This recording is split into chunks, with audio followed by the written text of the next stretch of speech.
Gopi Jana Vallabha Giridvanadari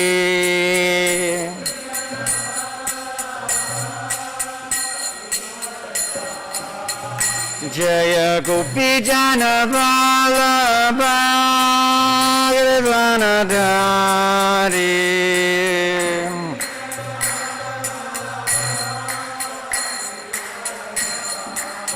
Yasudanandana Kapijanamandana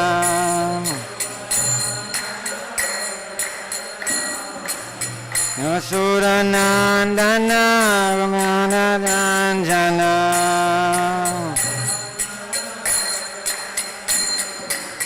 Jamuna Tima Nachari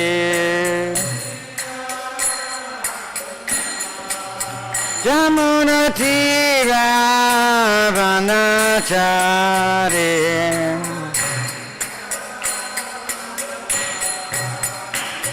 Jai Radha Madhava Kunjabihari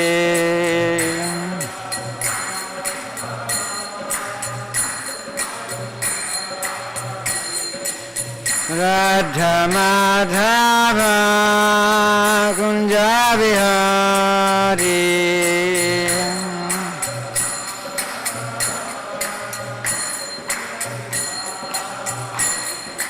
Hare Krishna Krishna Krishna Hare Hare Hare Rama Hare Rama Rama Rama Hare Hare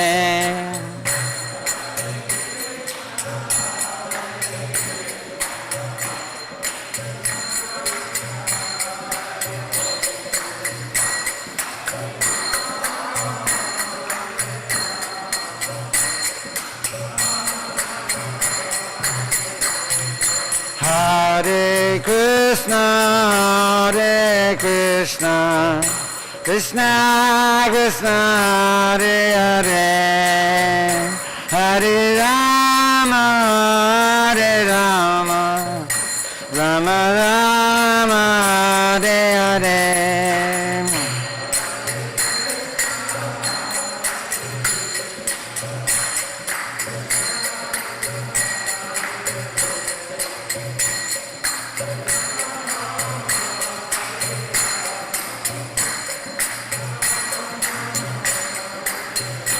Jaya Prabhupada, Jaya Prabhupada, Prabhupada, Jaya Prabhupada.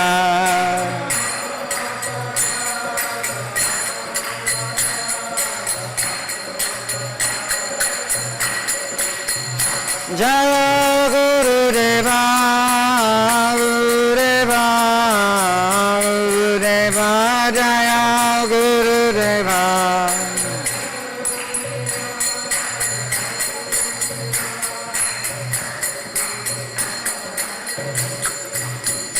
Haribo, Haribo, Haribo, Gaura Haribo.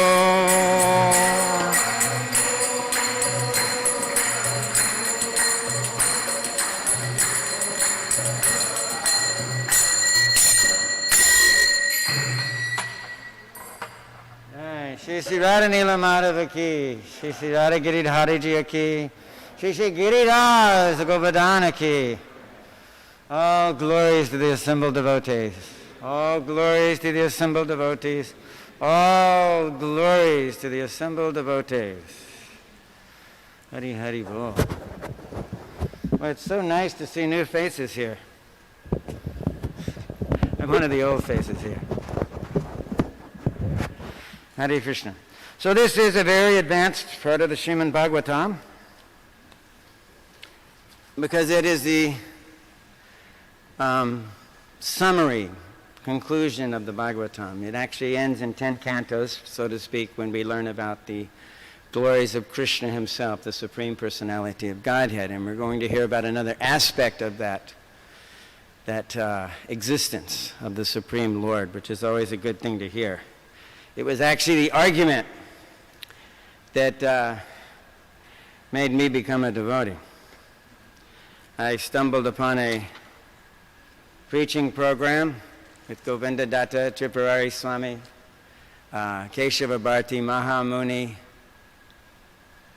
Yeah, that was all. And they were at the University of Texas in Austin. I was taking a break from school and hitchhiked back and forth across America a few times during the summer and fall. And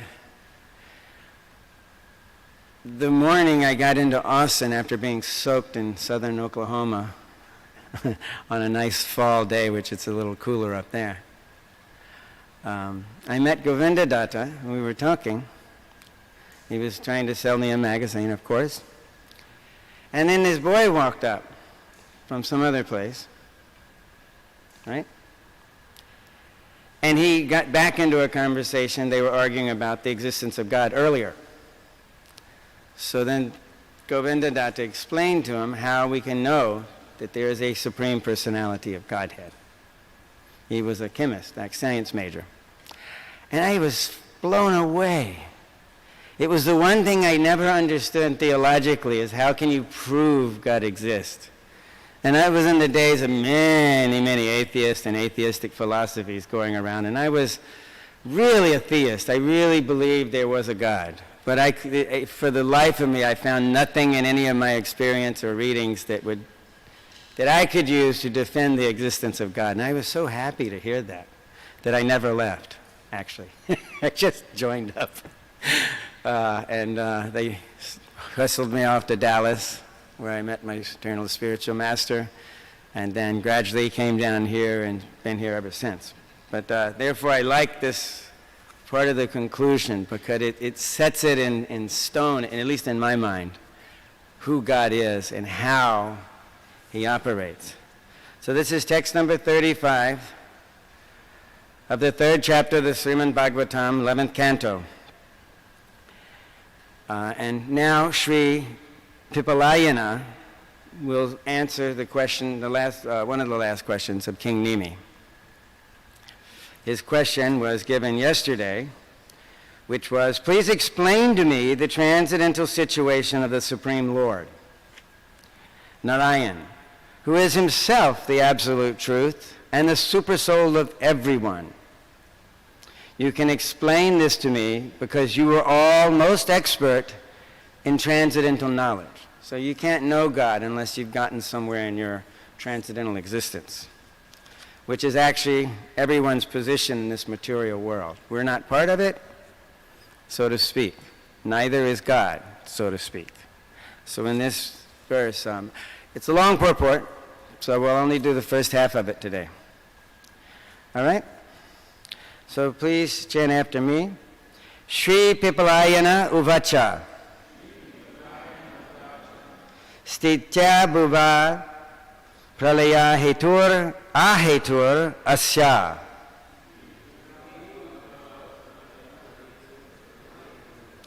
Yat Swapna Jagara Susuptitsa Sadbahischa.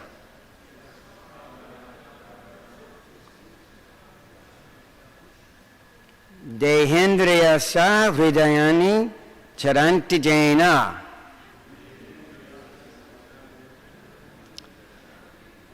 Sanjivitani tari avehi param narendra.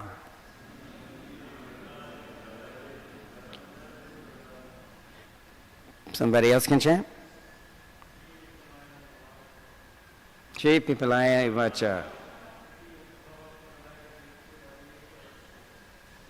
Nabudabha pralayaya hetur ahetur asya. At swapna jagara susustriteta sadbahischa. Hidanvidyashu hridayani charanti jaina.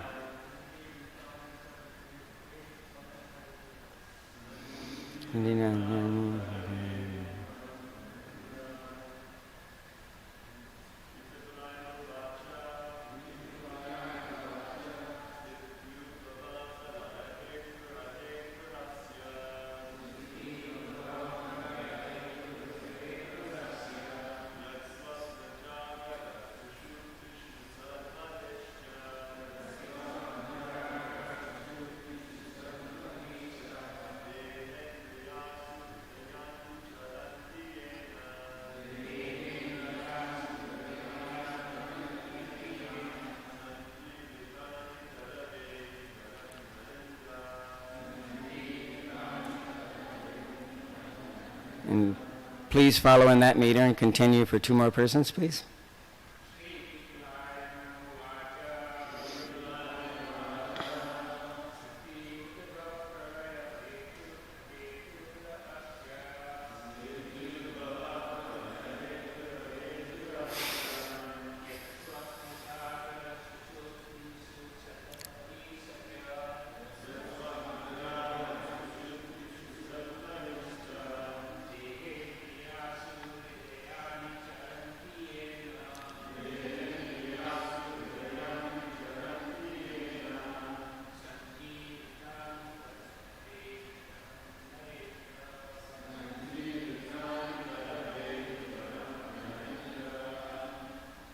One more.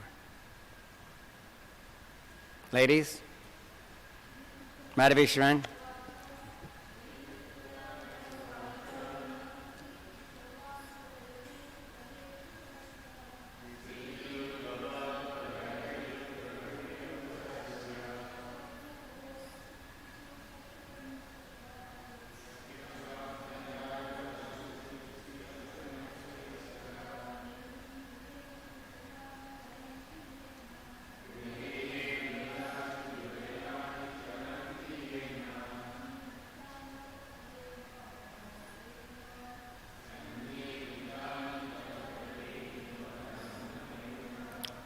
Word for word. Shri Pipalaya Yana Uvachasri. Shri Pipalayana said, Stiti of the creation, Udbhava, maintenance, Pralaya, and destruction, Hetu, the cause, Ahetu, itself without cause. And that's the description of the material world. It is cause and not cause. It's a central part of the first half of the purport. Asya, of this material universe. Yat, which, Svapna, in a dream, Jagara, wakefulness, Susuptishu, in deep sleep or unconsciousness, Sat, which exists, Bahi cha, and external to them as well, Deha, of the material bodies, of the living entities. Indriya, the senses. Ashu, life airs. Hridayani, and minds. Charanti, act. Jaina, by which. Sanjivitani, given life. Tat, that.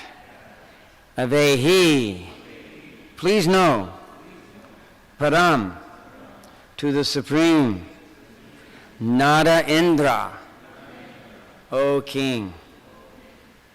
Translation, Sri Pipalayani said, the Supreme Personality of Godhead is the cause of the creation, maintenance, and destruction of this universe.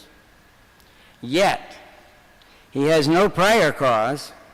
He pervades the various states of wakefulness, dreaming, unconscious, and deep sleep, and also exists beyond them by entering the body of every living being as the supersoul. He enlivens the body, senses, life airs, and mental activities. And thus, all the subtle and gross organs of the body begin their functions. My dear King, know that personality of Godhead to be the Supreme. So he's talking about the Mahavishnu. Okay? Purport. I'll read the first chapter and then we can have others can read the first paragraph anyway. read the second paragraph. Two very powerful paragraphs, I assure you. So listen very carefully. In the previous verse, King Nini inquired about various aspects of the absolute truth, namely Narayana, Brahman, and Paramatma.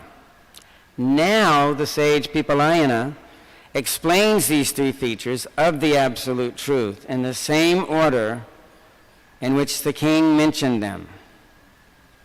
Stiti Udbhava Pralaya Hetu refers to the Supreme Personality of Godhead, who expands himself as the triple Purusha incarnations, Mahavishnu, Garbhadakshayi Vishnu, and Shiradakshayi Vishnu, as described in the Bhagavatam 1.3.1.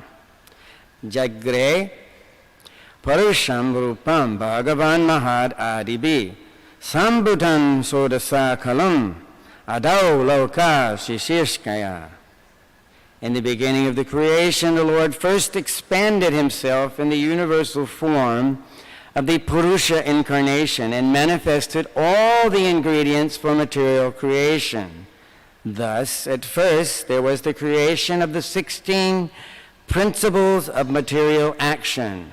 This was for the purpose of creating the material universe. What philosophy does this come from?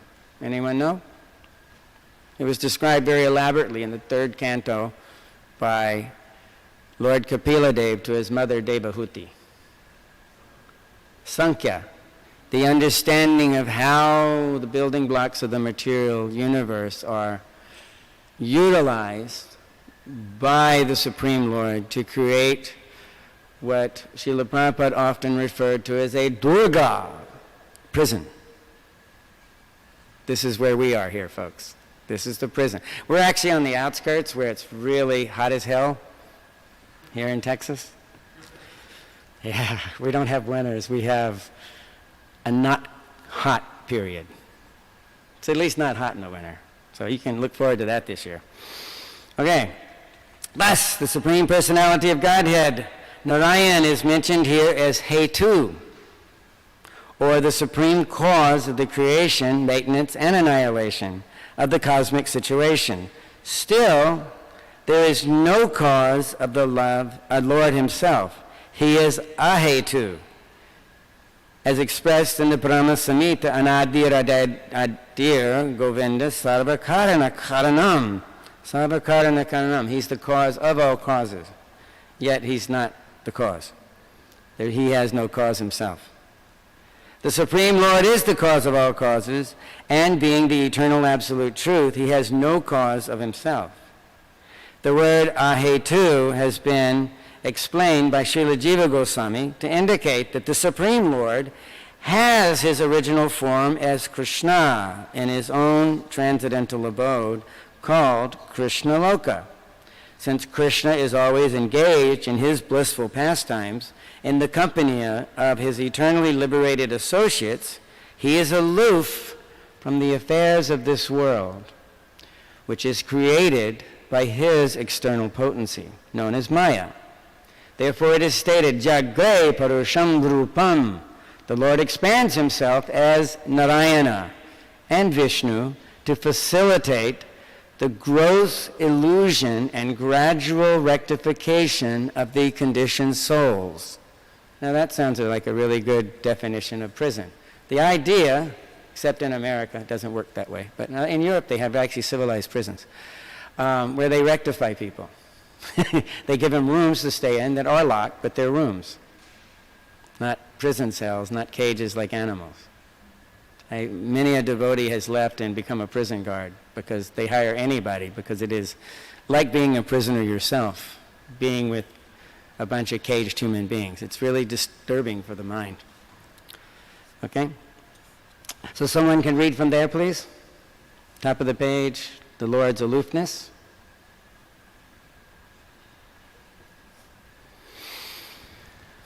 The Lord's aloofness from the material creation is also described in the Vedas.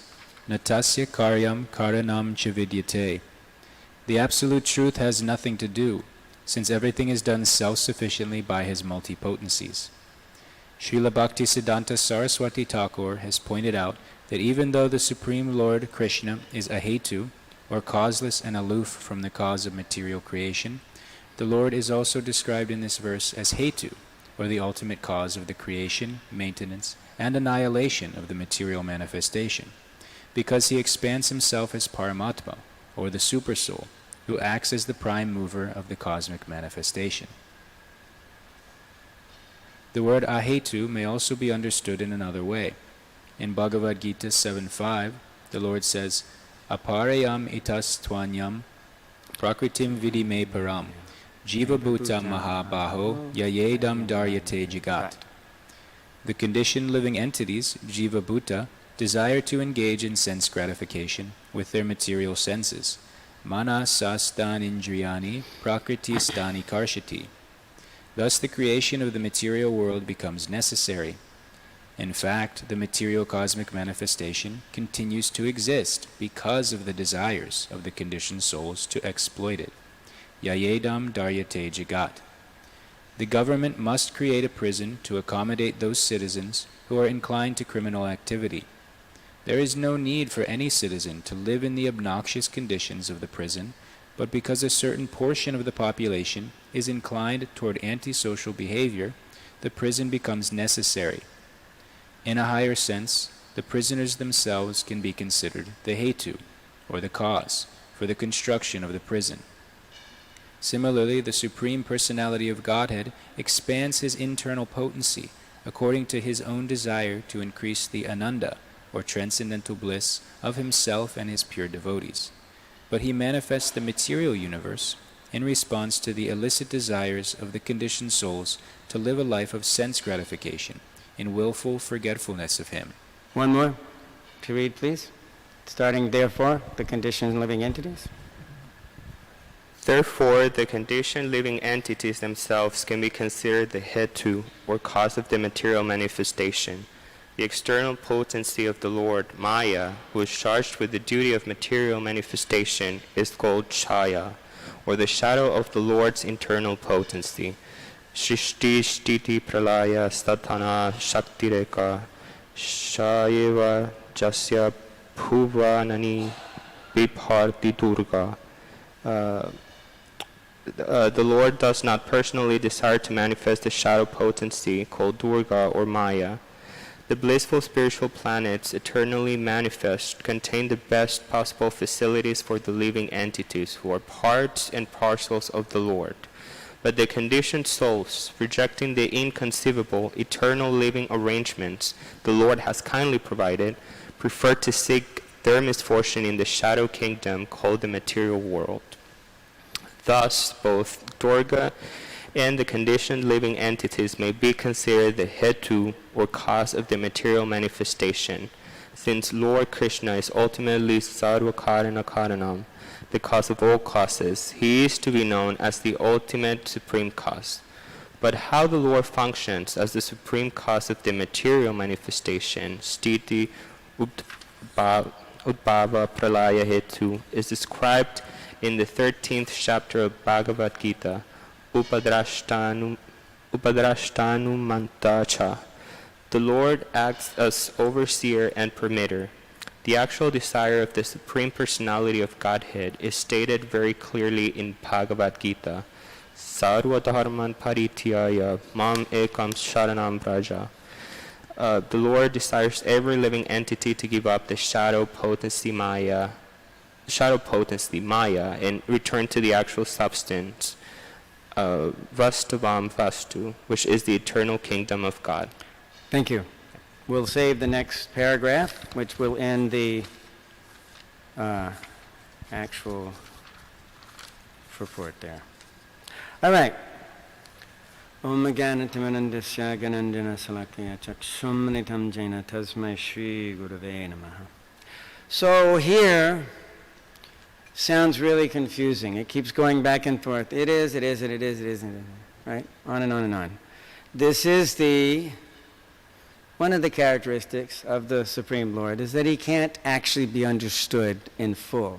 Nobody gets that type of intelligence in this material world. Instead, Krishna can empower us to understand everything it is possible to explain to anyone else about this material world. And as you preach, you see that often, where you'll come up with some interesting idea that is just right for that person. It happened to me when I said at the beginning. I mean, it couldn't have been more amazing that this one person walks back up in the next morning. It was actually the day before they had their conversation, because this was early. And just got the conversation over from, hi, I'm a Hare Krishna devotee, and this is our magazine. You want to read it? To why the Lord exists and how he exists. To exactly the right person who needed to hear it that morning. I had a miserable night. Hitchhiking in the dark in Oklahoma, in the rain and the cold, is no fun. So I was really prepped up for it, you know. Yes, this material world is a horrible place. Why is it a horrible place? It is a prison house. It's a European prison. We have houses, doors that lock. We have all sorts of things here. We have cars. We have all sorts of facility for enjoying our senses and engaging them in the shadow potency of the Supreme Lord, which is called Maya, illusion. It's like a dream. This is our daydream. At night, we have a dream. And last night, I had an interesting dream, all right along this purport, which changed the whole idea of what I was going to speak today. In this dream, there was a group of people somehow who were all into some self-help kind of program. So where everybody's trying to get over their problems, right? And help each other through that. Which is strange, because I don't really take much heed in that. I've been to Tony Robbins and different other groups and things. I've read many, many books since I was 13 about self-help and how to improve, because I always thought the only way out of this world is through your own abilities and actions, somehow. Prarabdha karmas. So one person was a very wealthy Latin American guy who used to go on safaris. And somehow or other, on one of these safaris, his son got killed by a lion. And the guy just could not get over that. I don't blame him. I don't think I could get over a lion coming in and eating one of my children. That would really throw me off for a long time, lifetimes, I'm sure. So in this, everybody was, because he was the most psychologically damaged person in the room, kept playing to his issues, because he was really melting down. And this had happened years ago. So everything kept going to this person, saying, look, whatever the facts of the matter, the case of how this happened, that it was your desire to go game hunting, that it was his desire to go with you, that you gave in and let him come, and then he gets killed, and you lose it completely. All enjoyment in his life was tainted by this horrid situation that happened years ago. So the funny thing is, everybody in the group had similarly had some type of horrible experience or some type of thing that is completely making them miserable in the material world. And the solution is always the same, because it's designed by the Supreme Personality of Godhead. It's maintained and functioned by the existence of the Mahavishnu, first off, the Karanadakshay Vishnu, who manifests as the specific universe we live in, and the Shiradakshay Vishnu, who exists within the heart to guide us in such a way that we want to get out of this material world. This is all causal. This is all Hetu.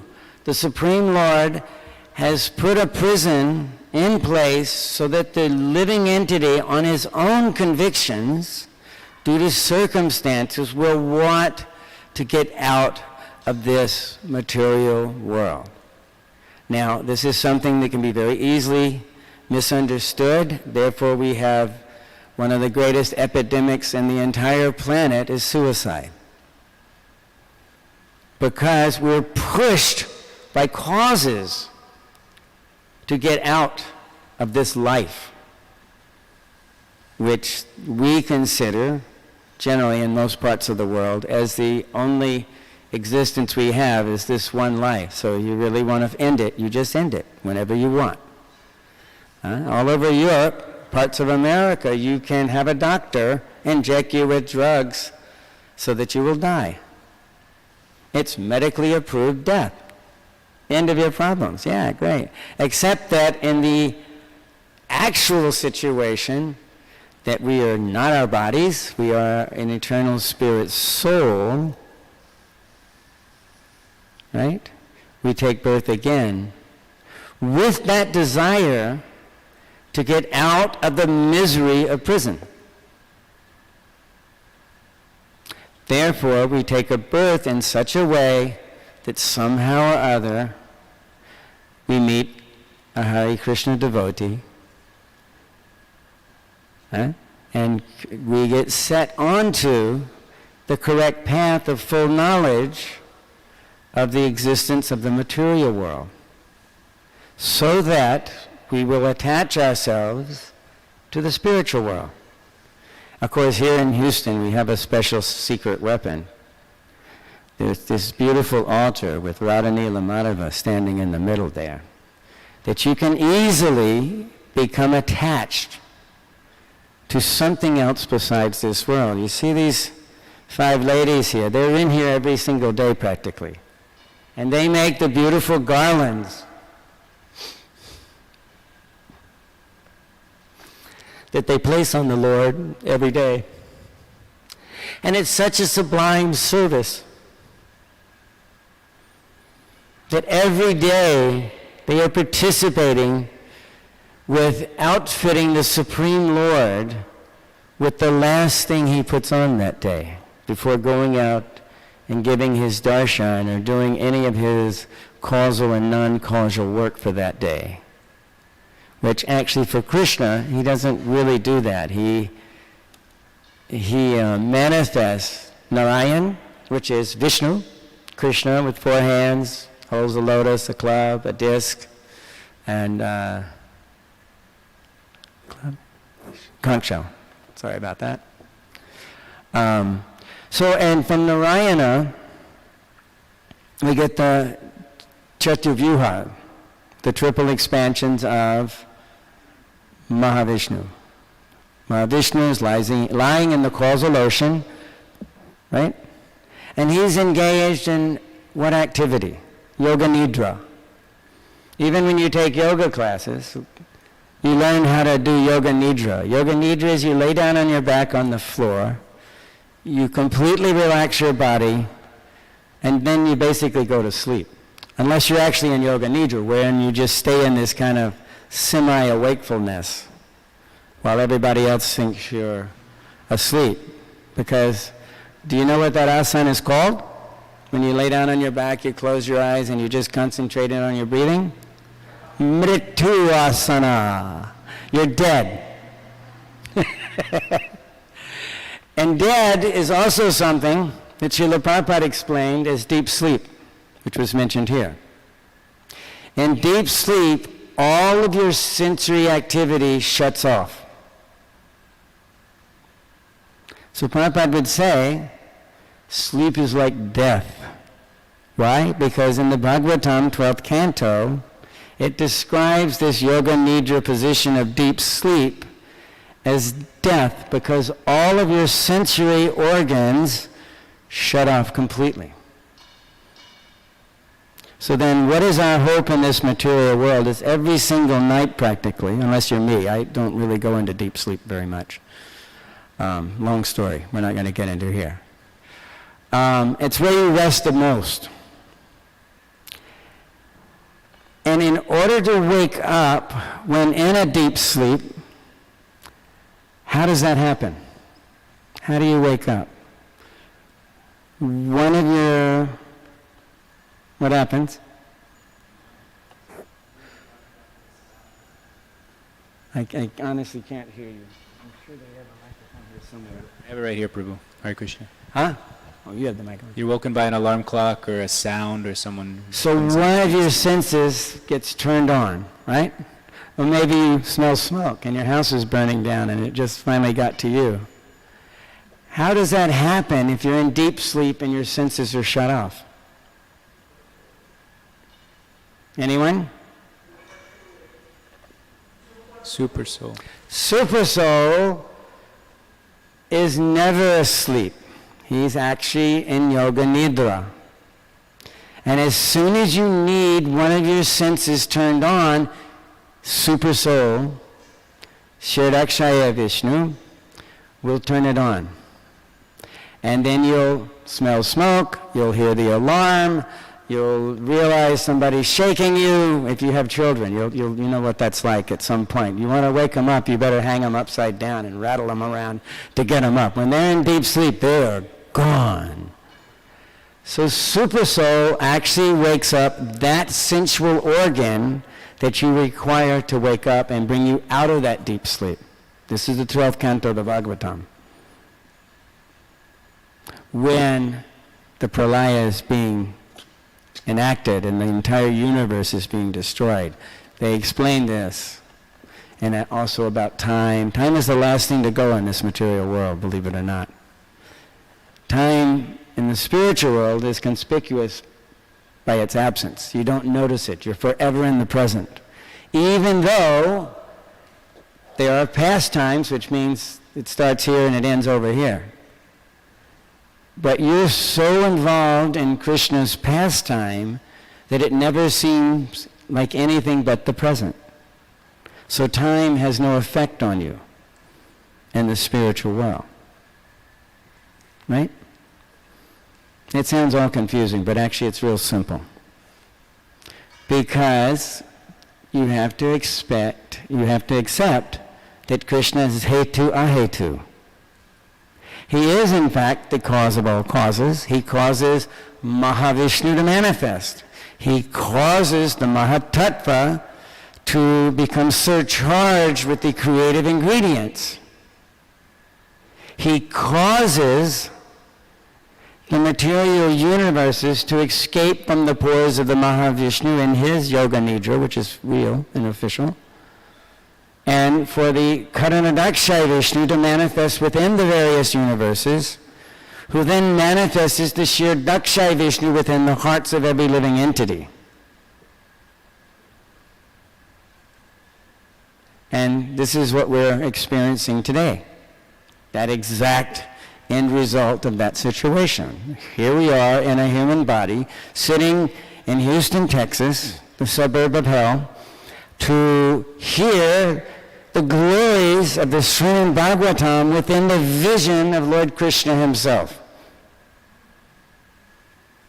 Now, does anybody feel lucky today that this happened to you? Yeah, cool, isn't it? Who would have thought? All right? Now, how much more convincing would you require to become a Hare Krishna devotee? If it is the only way to know this. Because unless you're reading the Srimad Bhagavatam, it's not going to happen.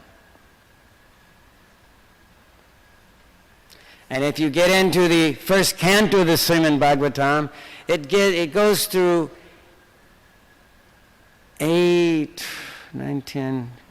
almost 18 chapters, 19 chapters, to get you to understand why the Bhagavatam existed.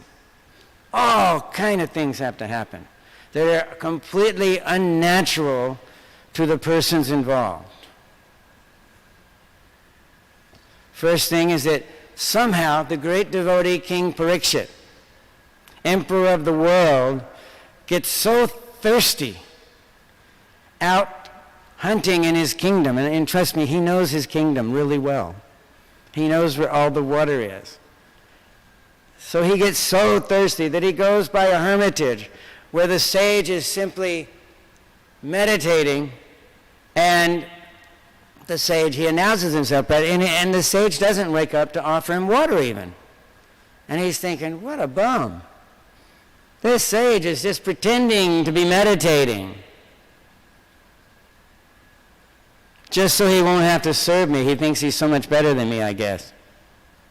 So Maharaj Parikshit, because it's customary to garland a great sage when you meet him, picks up a snake who has died in the ashram somehow the night before. There's a dead snake. Go figure.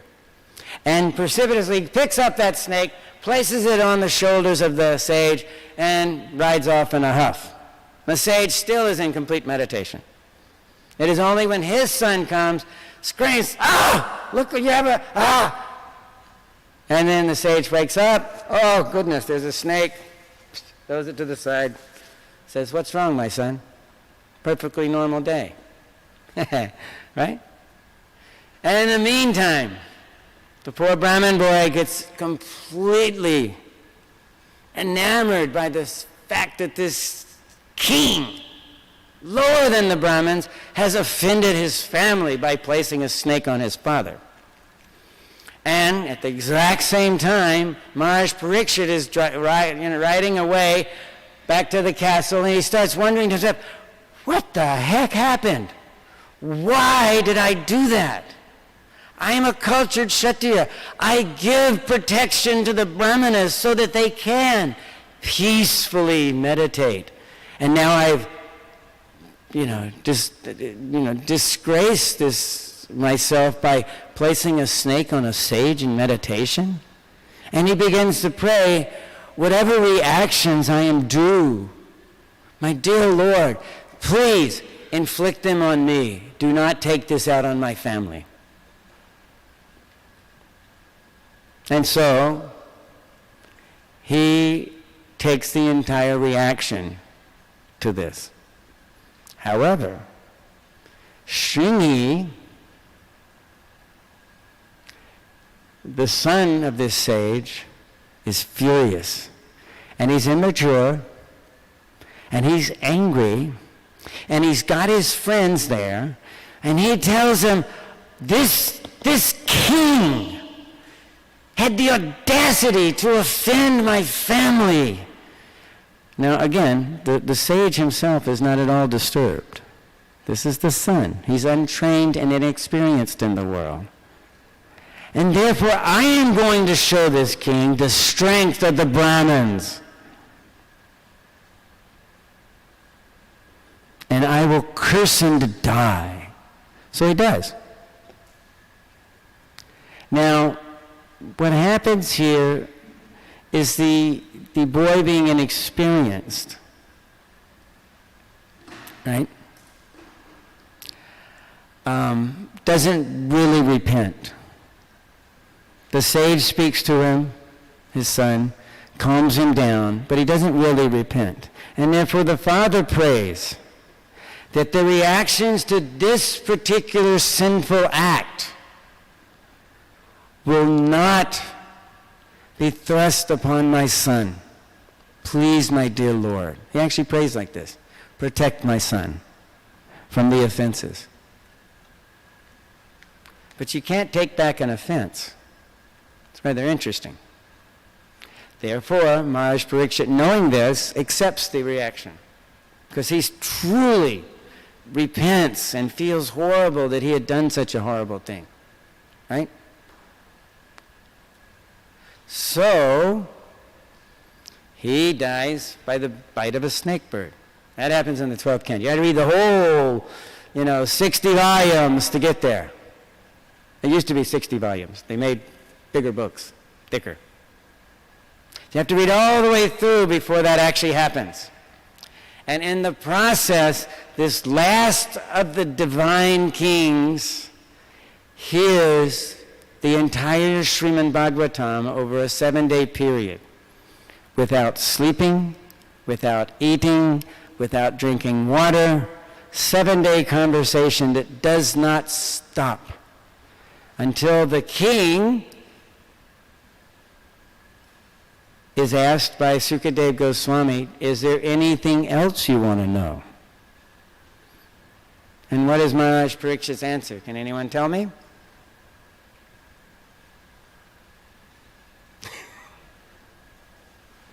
What does Maharaj Parikshit answer that question with?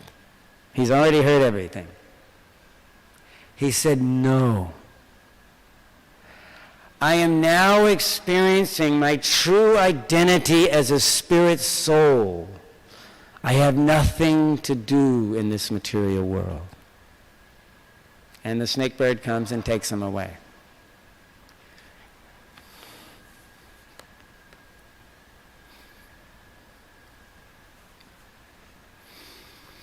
for every person who takes the time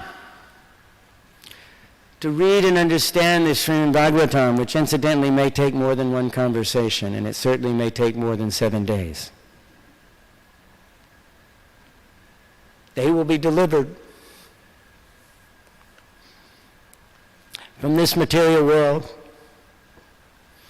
leave the prison, and go back to his real business, which is engaging with Krishna in Goloka Vrindavan, free from any and all material miseries. This is what Prabhupada gave us on behalf of a request from Krishna himself to come here and do this. We simply study this Srimad Bhagavatam again and again and again for as many lifetimes as it may take. We will be delivered.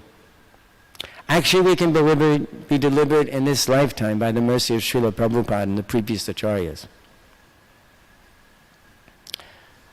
Srila Prabhupada said it. It says it in the Bhagavatam. It says it in the Bhagavad Gita. It says it in this Chaitanya Charitamrita, which incidentally, if anyone's heard that the Chaitanya Charitamrita is so advanced that one should not read it until one is actually fully cognizant with the Srimad Bhagavatam, that's a bunch of bull. If that was the case, then Prabhupada would not have broken his writing of the Srimad Bhagavatam to produce the Chaitanya Charitamrita and have it printed in 2 months. Right? This is the key to the highway out of the prison. Okay? And Krishna is hetu ahetu. He doesn't have a cause, but he is the cause of everything. Therefore, by the Bhagavatam, we learn who is Krishna. And in case if you've, gotten confused along the way after reading so many pages, he takes this 11th canto and retells the basis of our philosophy so that you'll get it again. It'll be fresh in your mind why you spent all this time to learn who is Krishna. And then in the 12th canto, he winds it all up. That's what I get from this verse. Because, I study a lot. I read a lot. I've read all these books so many times that it just all makes sense. Now, whether I'll get out or not is a whole different thing, because I can have dreams about, people in self-help groups trying to help each other out of the material world, which will never happen. Go figure. Questions?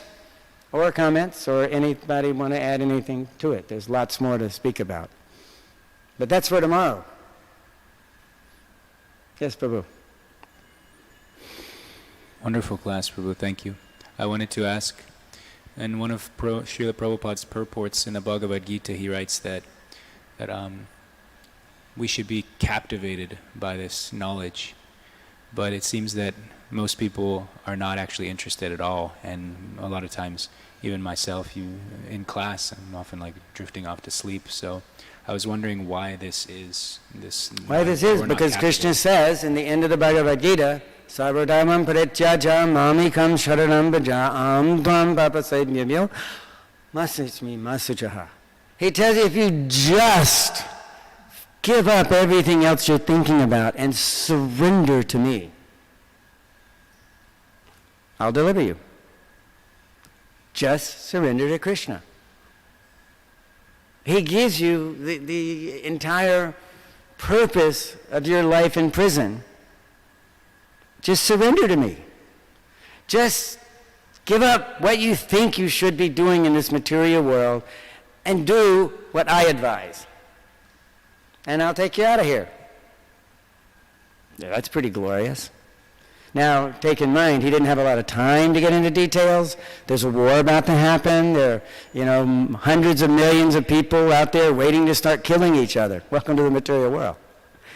Even with Krishna involved, everybody goes out and kills each other. It's great. And who doesn't want to die in the presence of Krishna? They all got delivered. Like it was a wholesale emptying of the prison. However, there's a lot of us that decided to stay anyway, and here we are again, trying to figure this out. Surrender unto me, you get out. He says that in the 12th chapter. if you just surrender unto me only. Chapter 12, verse 8. What does he say in verse 9?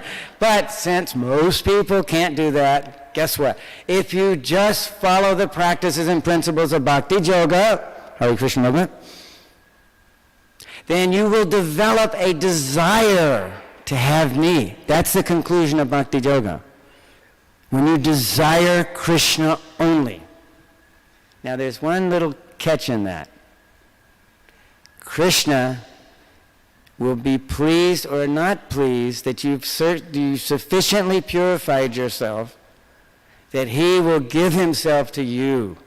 And he will direct your life from that moment on until you leave this world and go back to the spiritual world. Now that's Krishna's choice. But the process of Bhakti Yoga brings you to the stage, I want Krishna only. You're surrendered. Because if you're in that mood, Krishna is Bhaktivatsala. He has to surrender to you on his choice. It gives you that opportunity. And he may make you wait at that stage for a little bit of time just to make sure you didn't just wake up on the right side of bed this morning. Right? It's his choice to give himself to you. Just like it's your choice to give yourself to Krishna. Hard choice. Not many people do it when you consider how populated the world is. Of course, every day it's a little less populated with the pandemic. Please be careful, wear your mask, get vaccinated, do whatever the doctors say, and just do that. Don't listen to the politicians. They have ulterior motives. Another question? Yes, Marai Prabhu. To the back of the room, quick. This is how we exercise our brahmacharis.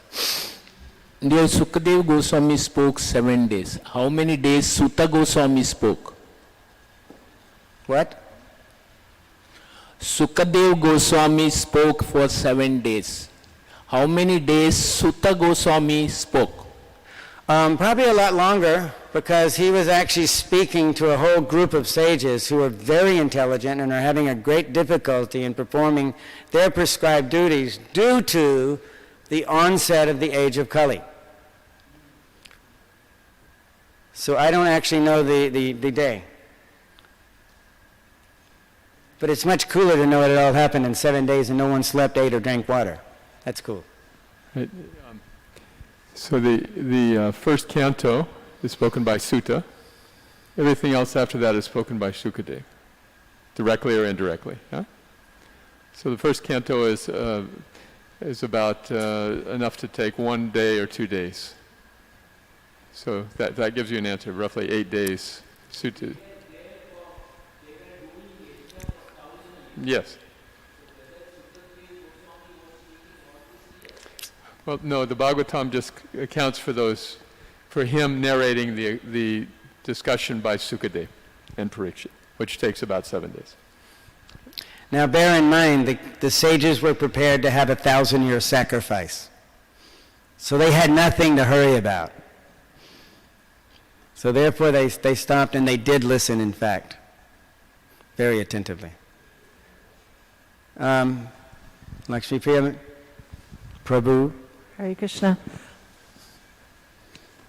I'm just wondering if you could share what was it that devotee spoke that day that was so meaningful to you that you felt that this is the good answer I can give others of why God exists? I mean, is there like a nutshell version that what was it that just clicked for you that day? In the beginning, you said that you were in Austin and the devotees were there, and someone explained so nicely the proof that God exists. Just that, first off, it was that much I don't remember as specifically. She's asking what was that particular point that was given that day, fateful for her. I met her many, many years ago, and she also became a devotee. But that he said, I don't really completely remember it, but it's the kind of discussion we have whenever we're talking to an atheist and we're saying things about, and mostly it's like, well, if God wasn't there, please explain chemically, scientifically, how does all this other stuff happen? More detailed than that, but that was the basic premise. And it was brought up yesterday in class also about science. And how is it that the scientists seem to mess it up? How do they not get it right? And the answer was given that they use their senses. It's not transcendental.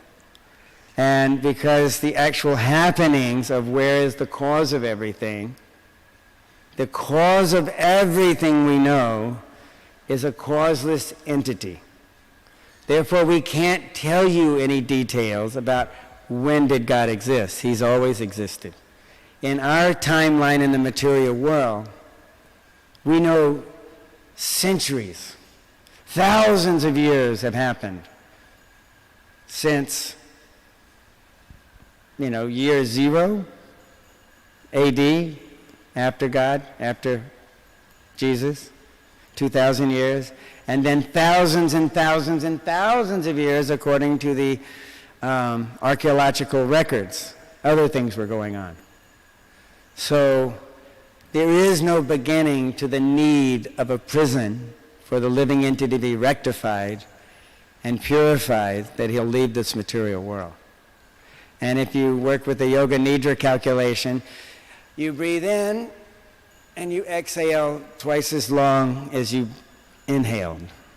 It takes a while to get these planets and universes in place. By universal calculation of time, it's eons. It's beyond comprehension. But because the scientists insist on comprehending everything, they have to make up beginnings and ends so that it makes sense. They can count from here to there, but only when they say here is the beginning. They have no proof that that's the beginning. That's just as far as they can think. So there are limits on everybody's intelligence in the material world. I think one good point when you speak with people who are scientifically minded is to mention that nothing can ever be destroyed in the material world. That's one of the scientific principles, is things can change their form, but nothing is ever destroyed. Yeah, So energy exists eternally. our own existence can never be destroyed. It can just simply transform into another form. Yes. But that way we have something in common with them that we can. Yes, and the material scientists are very careful not to blow their secret by using words like eternal, which are considered spiritual words. They just say it began before we had any records. They can't mention that there's something else beyond their thought processes. Okay? Thank you very much. If you have any other questions, you can ask me after this, because it's time for class to end, and we have to go about our dream-like life for the day, unless, of course, we want to simply meditate on the Srimad Bhagavatam class and the Guru Puja and all the wonderful things we do all day, chant Hare Krishna, and you won't be in a dream state. You'll actually be in a real state. So do that. Hare Krishna.